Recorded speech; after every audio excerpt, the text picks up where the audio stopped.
집에 있는 물건들 언제 마지막으로 사용하셨는지 기억하시나요? 오늘 이 영상을 보시면 여러분의 집과 마음이 놀랍도록 가벼워질 겁니다. 저도 몰랐습니다. 비우는 것이 이렇게 어려운 일인지. 제 지인 박 선생님은 67세인데요. 30평 아파트에 사시는데 실제로 쓰는 공간은 절반도 안 됐습니다. 나머지는 다 짐으로 가득 차 있었죠. 그 짐들을 정리하지 않았다면 지금도 답답한 집에서 우울하게 지내고 계셨을 겁니다. 여러분, 혹시 이런 고민하고 계시지 않으신가요? 집에 물건이 너무 많은데 정리를 못하겠다. 만날 때마다 스트레스 받는 사람이 있는데 관계를 정리하기가 어렵다. 은퇴하고 나니까 내가 누군지 모르겠다. 이런 생각들 말입니다. 한국소비자원에서 조사를 했는데요. 60대 이상 가구에서 평균 20년 이상 쌓인 물건들을 보유하고 있다고 합니다. 환경부 조사에서는 더 놀라운 결과가 나왔습니다. 60대 이상 가구에 있는 물건 중에서 1년 이상 사용하지 않은 것이 전체의 40%나 된답니다. 저는 이 통계를 보고 깜짝 놀랐습니다. 우리 집도 마찬가지였거든요. 아이들이 쓰던 물건, 언젠가 쓸 것 같아서 모아둔 물건, 버리기 아까워서 쌓아둔 물건들. 이런 것들이 집을 가득 채우고 있었습니다. 그런데 문제는 이게 단순히 공간만 차지하는 게 아니라는 겁니다. 서울대학교 심리학과에서 연구를 했는데요. 물건에 대한 집착이 불안감과 밀접한 관련이 있다고 합니다. 물건이 많을수록 마음도 복잡해진다는 거죠. 여러분도 비슷한 경험 있으시죠? 집에 물건이 너무 많아서 필요한 걸 찾기도 힘들고, 청소하기도 힘들고, 그러다 보니 스트레스만 쌓이는 경험. 저도 똑같았습니다. 그래서 여러분의 마음을 너무나 잘 압니다. 물건뿐만 아니라 관계도 그렇습니다. 30년 넘게 알고 지낸 친구인데 만날 때마다 기운이 빠집니다. 그런데 오래 알고 지냈다는 이유만으로 계속 만나게 되죠. 의무감에 지친 관계 말입니다. 이런 문제들을 해결하지 않으면 어떻게 될까요? 계속 답답한 집에서 살고 스트레스 받는 관계를 유지하고 정체성 혼란 속에서 방황하게 됩니다. 그러다 보면 노년의 소중한 시간이 그냥 흘러가 버립니다. 하지만 오늘 이 영상에는 그 해결책이 다 담겨 있습니다. 제가 주변 분들을 보고 또 여러 연구 자료를 찾아보면서 정리한 실천 가능한 방법들입니다. 끝까지 보시면 여러분은 절대 손해보지 않으실 겁니다. 그리고 저처럼 인생 정리에 관심 있으신 분들과 계속 좋은 정보를 나누고 싶습니다. 비슷한 고민을 하는 분들끼리 서로 도움을 주고받으면 더 좋잖아요. 그러니 이 채널을 구독해 주시면 정말 감사하겠습니다. 자, 그럼 본격적으로 시작해 보겠습니다. 먼저 우리가 놓지 못하고 있는 세 가지 짐에 대해 말씀드리겠습니다. 첫 번째 짐, 물건의 짐입니다. 제가 아는 분 중에 정 선생님이라는 분이 계십니다. 자녀 두 분이 다 독립을 했는데도 아이들 방을 그대로 두고 계셨습니다. 아이들이 쓰던 책상, 옷장, 인형, 교과서까지 다 그대로였죠. 언젠가 돌아올 것 같아서 추억이 담겨 있어서 못 버린다고 하셨습니다. 그런데 생각해 보십시오. 이미 30대가 된 자녀들이 그 방으로 다시 돌아올까요? 그 물건들을 다시 쓸까요? 아닙니다. 그런데 우리는 그걸 붙들고 있습니다. 그 방은 창고가 되어버리고 집은 점점 좁아집니다. 환경부에서 조사한 자료를 보면 60대 이상 가구에 있는 물건 중 40%가 1년 이상 사용하지 않은 물건이랍니다. 거의 절반이 필요 없는 물건이라는 거죠. 여기서 중요한 건 이겁니다. 추억은 마음에 담고 물건은 손에서 놓아야 한다는 겁니다. 사진 한 장이면 충분합니다. 그 물건 자체를 평생 보관할 필요는 없습니다. 두 번째 짐, 관계의 짐입니다. 이건 물건보다 더 정리하기 어렵습니다. 제 친구 중에 김 여사님이 계신데요. 65세이십니다. 30년 넘게 알고 지낸 친구가 있는데 만날 때마다 스트레스를 받으신답니다. 그 친구는 만나면 자랑만 하고 남 얘기만 하고 김 여사님 이야기는 들어주지도 않는다고 하셨습니다. 그런데 왜 계속 만나시냐고 물어봤더니 이렇게 말씀하시더군요. 30년이나 알고 지냈는데 어떻게 끊어? 그게 인간의 도리지. 하지만 여기서 한번 생각해 봅시다. 오래 알고 지냈다는 것이 계속 만나야 하는 이유가 될까요? 고령화 연구 패널에서 조사를 했는데요. 노년기 삶의 만족도는 관계의 양이 아니라 질에 달려 있다고 합니다. 친구가 많다고 행복한 게 아니라 진심으로 즐거운 관계가 있어야 행복하다는 거죠. 의무감으로 만나는 관계는 오히려 우울증을 유발할 수도 있답니다.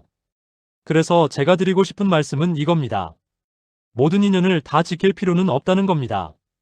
나이가 들수록 소중한 사람들과 깊은 관계를 맺는 게 훨씬 중요합니다. 피곤한 관계는 과감하게 정리해야 합니다. 세 번째 짐, 역할의 짐입니다.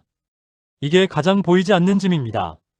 제가 아는 이 부장님이라는 분은 62세에 정년퇴직을 하셨습니다. 그런데 퇴직하고 나서도 계속 명함을 들고 다니셨답니다. 누굴 만나도 제가 전에 어느 회사 부장이었습니다라고 소개를 하시더랍니다. 한국노인인력개발원에서 조사를 했는데요. 은퇴한 남성 10명 중 6명이 정체성 혼란을 겪는다고 합니다. 평생 직장인으로 살았는데 갑자기 그 역할이 사라지니까 내가 누구인지 모르겠다는 거죠. 부모 역할도 마찬가지입니다. 자식이 다 컸는데도 여전히 부모 역할에 갇혀서 자녀 일에 간섭하고 걱정하느라 본인 인생을 못 사는 분들이 많습니다. 여기서 제가 드리고 싶은 말씀은 이겁니다. 이제는 나로 살 시간이라는 겁니다. 부장도 아니고 부모만도 아니고 그냥 나 자신으로 사는 겁니다. 그게 진짜 자유입니다. 자, 그럼 이제 어떻게 비울 수 있는지 구체적인 방법을 말씀드리겠습니다. 4단계 실천법입니다.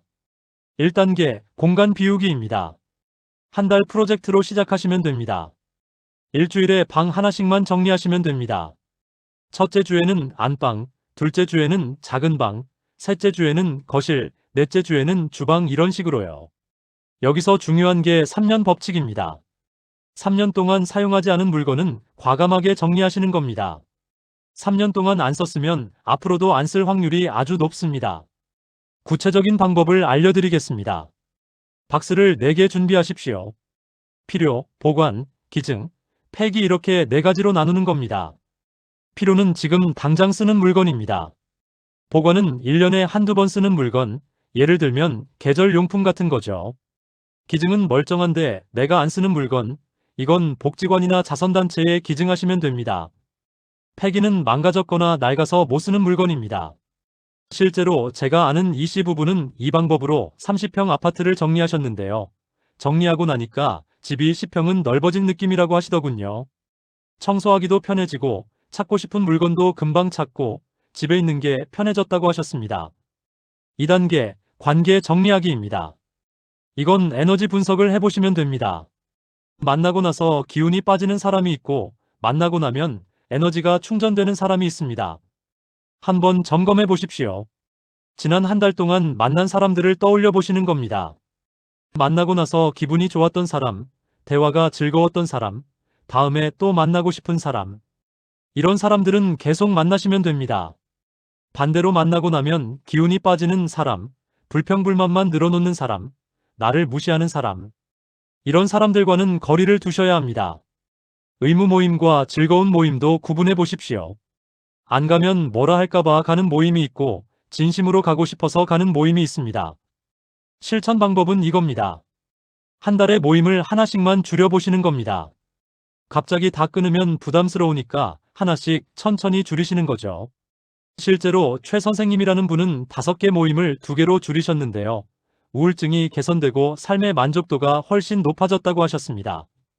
시간도 여유가 생기고 스트레스도 줄어들고 진짜 좋은 친구들과 깊은 대화를 나눌 수 있게 되었답니다. 3단계 생각 비우기입니다. 이게 제일 어렵습니다. 과거의 후회, 미래의 불안. 이런 생각들이 머릿속을 가득 채우고 있으면 현재를 즐길 수가 없습니다. 명상이 좋다고 하는데 솔직히 처음 하시는 분들은 어렵습니다. 그래서 제가 더 쉬운 방법을 알려드리겠습니다. 하루에 10분만 산책하시는 겁니다. 아무 생각 없이 그냥 걷는 겁니다. 어떤 생각이 떠오르면 그냥 흘려보내세요. 붙들지 마시고요. 구름이 하늘을 지나가듯이 생각도 그냥 흘려보내는 연습을 하시는 겁니다. 또 하나 좋은 방법은 글쓰기입니다. 일주일에 한 번 속마음을 종이에 다 적어보시는 겁니다. 화난 것, 슬픈 것, 억울한 것 다 적으시고요. 다 적고 나면 그 종이를 찢어버리시는 겁니다. 한국상담심리학회에서 연구를 했는데요. 이런 글쓰기가 심리치료에 아주 효과적이라고 합니다. 마음속에 쌓인 감정을 밖으로 꺼내는 거죠. 기대 내려놓기입니다. 이게 마지막 단계인데 가장 중요합니다. 자녀에 대한 기대, 배우자에 대한 기대, 이런 것들을 조금씩 내려놓으시는 겁니다. 제가 아는 박 여사님은 아들이 잘 되기를 너무 바라셨습니다. 좋은 직장 다니고 좋은 사람 만나고 손주 낳고. 그런데 아들은 박 여사님 기대와 다르게 살았습니다. 그래서 둘이 계속 부딪히고 관계가 안 좋아졌죠. 그런데 어느 날 박 여사님이 깨달으셨답니다. 아들은 내 인생이 아니라 아들 자신의 인생을 사는 거라는 걸요. 그때부터 기대를 내려놓으셨습니다. 이래야 한다는 생각 대신에 이래도 괜찮다고 생각하셨습니다. 그랬더니 신기하게도 관계가 좋아지더랍니다. 아들도 편해졌고 박 여사님도 편해졌고요. 여기서 중요한 건 이겁니다. 기대가 줄면 실망도 줄어든다는 겁니다. 그리고 감사할 일이 늘어납니다. 이렇게 해줘야 하는데 라는 기대가 없으니까 작은 것에도 고맙게 느껴지는 거죠. 자, 그럼 이렇게 비우고 나면 무엇이 채워질까요? 세 가지가 채워집니다. 첫째, 여유 시간이 생깁니다. 제가 아는 김 선생님은 집을 정리하고 나니까 하루에 2시간씩 여유가 생겼다고 하셨습니다. 생활시간 조사를 보면 물건을 정리하고 나면 가사 시간이 평균 30%나 줄어든다고 합니다. 물건이 적으니까 청소할 것도 적고 정리할 것도 적고 찾을 것도 금방 찾으니까요. 둘째, 마음의 평화가 찾아옵니다. 연구 결과를 보면 미니멀하게 사는 사람들이 스트레스 호르몬이 훨씬 적다고 합니다. 실제로 제가 아는 분은 집을 정리하고 나서 불면증이 개선되고 혈압도 안정되었다고 하셨습니다. 셋째, 새로운 취미와 인연이 생깁니다. 비운 공간에서 새로운 활동을 시작할 수 있습니다. 실제로 정 선생님은 70세인데요. 창고로 쓰던 방을 서재로 바꾸셨습니다. 거기서 책을 읽다가 독서 모임까지 시작하셨답니다. 새로운 친구들도 사귀시고 삶이 완전히 달라지셨죠. 자, 이제 구체적으로 정리를 해드리겠습니다. 이번 주에 당장 실천할 수 있는 것 3가지만 말씀드리겠습니다. 첫째, 서랍 하나 비우기입니다. 가장 작은 곳부터 시작하시면 됩니다. 부엌 서랍이든 책상 서랍이든 하나만 골라서 다 꺼내보시고 필요한 것만 다시 넣으시는 겁니다. 작은 성공 경험이 중요합니다. 둘째, 거절 연습입니다. 이번 주에 내키지 않는 약속이 하나 있으시면 정중하게 거절해 보시는 겁니다. 미안하지만 이번에는 참석하기 어려울 것 같아요. 이렇게 말씀하시면 됩니다. 처음엔 어렵지만 한번 해보시면 다음엔 더 쉬워집니다. 셋째, 10분 산책입니다. 내일 아침 일찍 일어나서 집 근처 공원을 한 바퀴 도시는 겁니다. 아무 생각 없이 그냥 걷기만 하시면 됩니다. 이게 생각 비우기의 시작입니다. 그리고 가장 중요한 건 바로 지금 시작하는 겁니다. 내일부터, 다음 주부터가 아니라 오늘부터입니다. 1년 후를 생각해 보십시오. 지금 비우기 시작하시면 1년 후에는 완전히 다른 삶을 사실 수 있습니다. 반대로 지금 아무것도 안 하시면 1년 후에도 똑같이 답답한 집에서 스트레스 받는 관계 속에서 사실 겁니다. 나이가 들수록 가벼워져야 멀리 갈 수 있습니다. 짐을 많이 지고 가면 금방 지칩니다. 비움은 포기가 아닙니다. 더 중요한 것을 위한 선택입니다. 적게 가질수록 더 많이 누릴 수 있습니다. 지금 비우는 것이 앞으로의 10년을 바꿉니다. 말씀드린 내용을 다시 한번 정리하면 이렇습니다. 우리가 놓지 못하는 3가지 짐. 물건의 짐, 관계의 짐, 역할의 짐입니다. 4단계 실천법. 공간 비우기, 관계 정리하기, 생각 비우기, 기대 내려놓기입니다. 비운 자리에 채워지는 것들.